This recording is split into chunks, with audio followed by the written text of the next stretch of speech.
Hi guys, welcome to Homesteading Through Our Eyes. I am sitting here in a wild blackberry raspberry bush patch, and I'm going to tell you in this video why we chose to take them out of our garden.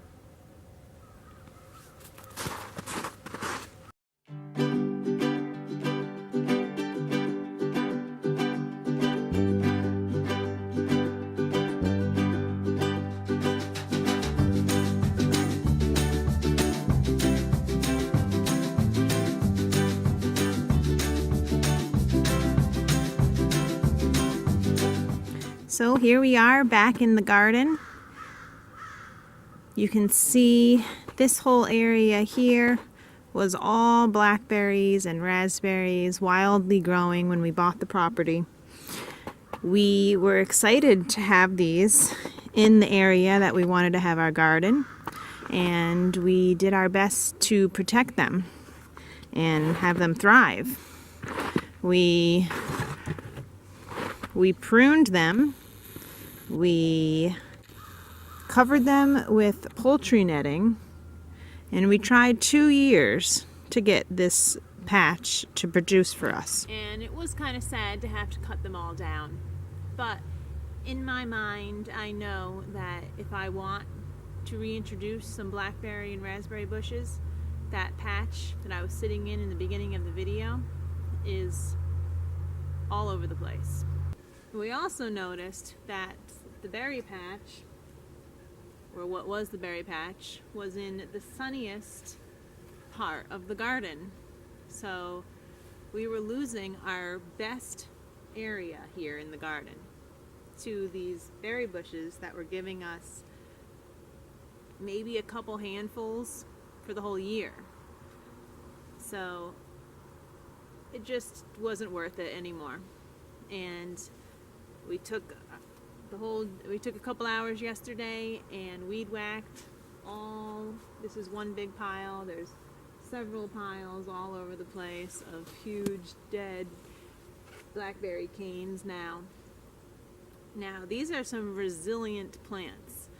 If I leave all these just sitting here, they could possibly reroot and turn back into plants.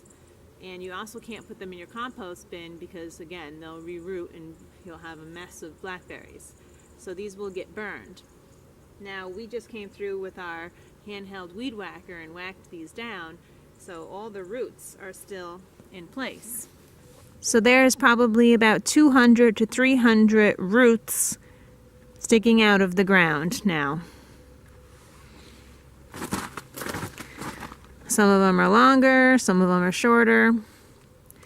So now in the spring, we have the daunting task of digging all these roots up, because these plants will come back to life. I bet we're not going to get them all.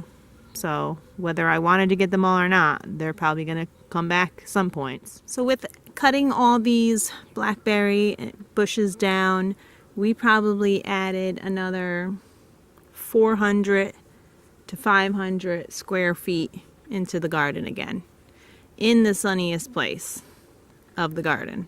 So it's going to be a game changer. I think it's going to give us a big boost in our vegetables for the year. I hope so. It is going to be a lot of work to dig up all those roots that are sticking up. So we'll let you know how it goes. We have a fire to burn and some work ahead of us. The fire is just about out now. We took all the piles that we had laying around the garden, all the prickers and raspberry bushes and blackberry bushes, getting a few more over there. And we have almost doubled our space for the garden. You can also see that over here there's no snow, and over here there's still snow. That's due to the forest edge. The sun just about makes it over that line and shines in the middle to the end of the garden in the winter. And obviously gets progressively better as the spring comes and summer comes. But the blackberry and raspberry bushes were exactly where the best sun was. When we first got the property, we had a plentiful harvest of blackberries, raspberries, all different sorts of berries. So we figured we would try to work with nature and what we had already here and preserve them and take care of them. And it ended up just not working out. We actually had blue jays, that were able to fit between the 1-inch bird netting. All they would do is land on that stump there. They taught themselves, land on that, and instead of trying to fly through the netting, they would crawl through the netting and squeeze through the netting and use that stump as leverage to get to our berries. It's quite amusing to watch, but didn't produce amusing results. So we decided to take down the bird netting, chop out a lot of the berries, and we're now going to use this space for vegetables. And we're also going to take out that compost bin, which is probably about 12 by 12 feet. And that's a lot of square footage that we could be used for gardening as well. We also thought, since the compost was also stored there, that the ground underneath will be worked by the microorganisms and worms and bugs, as well as fed with a bunch of good nutrients. And that should be a really, really fertile place to grow. And it's also in the middle of the garden, which is a good sunspot. So that's where we're at. I'll end this fire.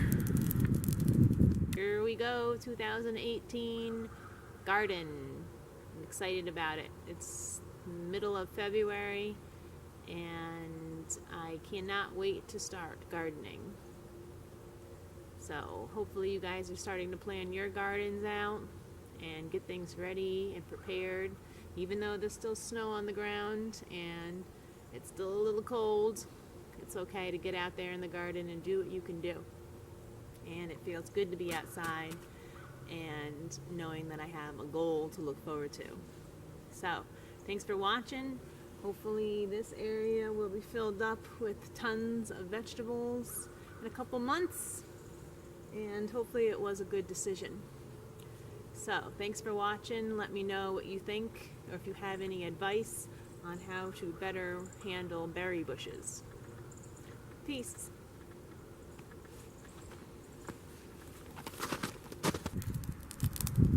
Peace.